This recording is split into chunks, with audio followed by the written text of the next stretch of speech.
When we are looking at today's society, we are thrown so much information we don't know what to believe. This is a hard pill to swallow for many Americans, including myself. We want to know what is happening in the world, but there's so much information, most people choose not to care about the facts. A current issue affecting our nation right now is the war in Ukraine. This is important for U.S. citizens to be aware about because it highly affects the United States, how we live, and our economy. The credibility of this topic comes from the research surrounded by this war in Ukraine over the last 2 weeks. Today we'll look at the relationship between different countries, why the war in Ukraine is happening, and how it affects the United States. Having an understanding of the relationship between the two countries is crucial to having an understanding on how it affects the United States overall. So first we're going to look at the relationship between countries. So this map, created by Alice Brandis, a high-performance major of education in historical economics in 2023, created this map showing NATO allies. So all of the blue countries are part of NATO, and obviously this big red country is not part of NATO. This red country is Russia, so that is who the war is within Ukraine. So Ukraine is this little bitty country right here, very small compared to Russia, but will eventually show the takeover as we continue to talk about that.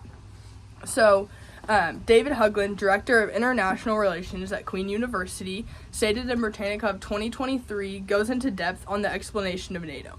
He says, NATO is created to be a cooperative security to countries involved. This ensures that when a member of NATO is being attacked in war, other countries should step in and help them. This creates allies within the nation. So that is what pretty much NATO is. It shows all of these countries, again, all of these countries are part of NATO. All of these people are allies. Ukraine is fighting with Russia. The United States is part of NATO as Ukraine is, so we are sending things over there to try to help them because they are in a war, so that is our land of security there.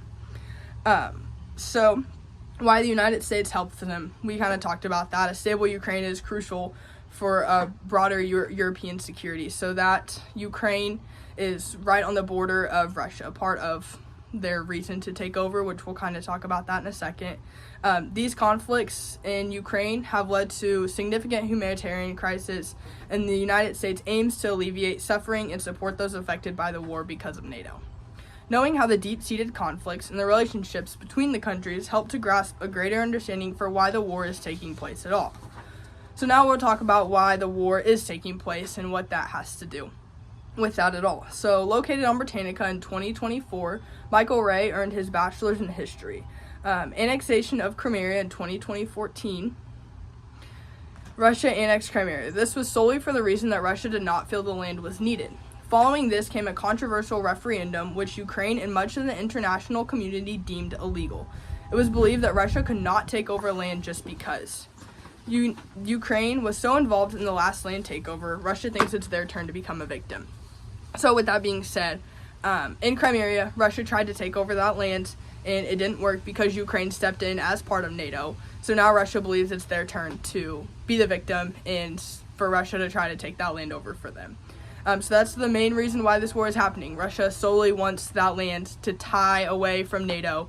They don't want their borders to be any part of NATO. So then also, as co-founder of Yale Universities in Russian and European Studies, Thomas Graham says that Putin, which is Russia's president, says he will achieve all of his goals. The main goal he stated to achieve are weakening Ukraine's ties with NATO and expanding territory. So that is the main goal of this whole war for Putin. It's take it how you want. I have found that obviously no one in the United States agrees with that, as we're sending so much things over there, but that's how Putin's goals are for the war, so that's why the war is taking place overall, is he wants the land. He doesn't want them to be tied to NATO at all. Not only is this war taking a drastic toll on Ukraine and countries of NATO, but it's also affecting the United States through many courses. So how is it affecting the United States is probably not hard for very many people to understand. First, we're going to talk about the global stability. So we're sending all of these resources over to Ukraine, lacking the United States stability. We don't have as many things here as we did before, which, again, take that how you want. We don't necessarily, if something were to happen to us, we may not have all those resources back here in a timely manner to be able to take care of our things. Along with that being said, we are creating a relationship with our allies. We're showing our allies that we're there for you if you're there for us. So hopefully if the time ever does come and we're sending all this money and resources over to them, they'll feel the same way about us and send that back to us as well. So this also shows the lack of military in places in the United States. We have billions of troops over there trying to shut that war down and get Ukraine stable again. So that takes away from military people here. So according to the U.S. Facts Team, information coming directly from the Department of Homeland Security and the Census Bureau from 2024, over 80,000 troops are away from the United States to help fight a war for our allies. Overall, this is an American increase of 23% more troops needed in the United States to have a drastic impact on us. So take that how you want. We're sending military over there to help show that we're there for them. We want you to succeed. Take that how you want. We're going to talk about the economic implications of the war as well. So along with us sending troops and military over there, we also have to send money to pay for all of these things. So that's sending them money for war, or for guns, for ammo, for tanks, for all of the things that war costs money to have. Wars are not a cheap thing at all.